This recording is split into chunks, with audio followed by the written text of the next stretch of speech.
The Horrible Toys from Adventures into Darkness Number 1, October 1948, author unknown. Ain moved Jane across the creaking floorboards of the dark old house, her pigtails quivering. "Don't make so much noise, Jimmy," she breathed. "I'm not scared." Jimmy flared, glowering at his sister. "There's a big pile of bottles in the cellar. Mr. Jenkins will pay us a penny apiece for soda pop bottles." "Mrs. Meek was a witch," Jane complained bitterly. "She didn't die like people do. She comes back here and sits in the window. Freddie Wilson saw her." "Aw, don't be a scary cat," Jimmy flung out. "Nobody lives here now. Mrs. Meek does, Jimmy. I'm afraid of her." Jane was big for her age, but now she felt very small. She shivered in dread alarm.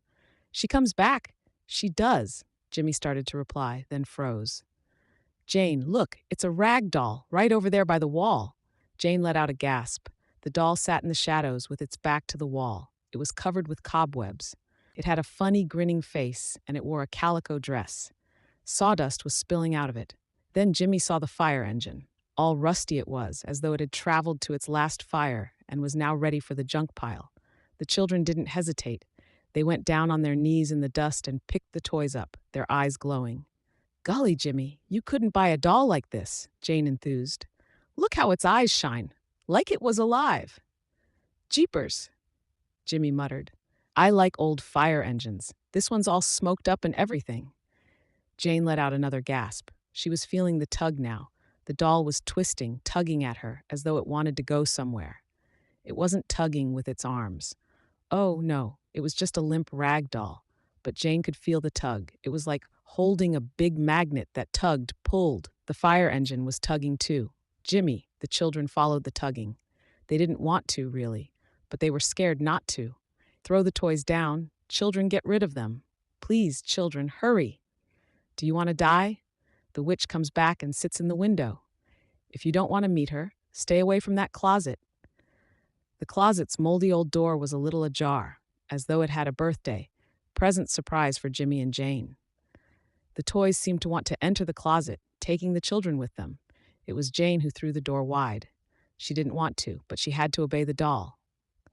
"Jimmy, I'm scared! Jimmy, don't run! Oh, Jimmy!"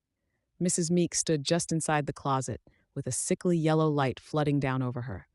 Death hadn't changed Mrs. Meek much. She had been scrawny and hideous in life, and she was hideous now. From her thin, shriveled face to her turned-in toes, she was wrapped in cobwebs which clung to her like a shroud.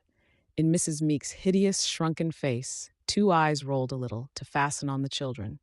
But as her withered skeleton, thin arms went out to make sure the children would not escape, the tugging stopped. Jimmy hurled the fire engine straight at Mrs. Meek. There was an awful splintering crash. Mrs. Meek fell back into the closet. Dust swirled up about her, and she began to crumble. But the children didn't wait to see the last of Mrs. Meek. They turned and ran screaming from the house and out into the warm, bright sunlight. The preceding thrilling story has presented for your enjoyment. This classic work is now in the public domain, making it freely available to be shared and appreciated by all. Some elements may appear outdated or insensitive by today's standards, but we present this work in its original form to preserve its historical context and literary significance. Sit back, relax, and indulge in this timeless tale. Please like, comment, subscribe, and share. Every bit helps this channel grow. Thank you.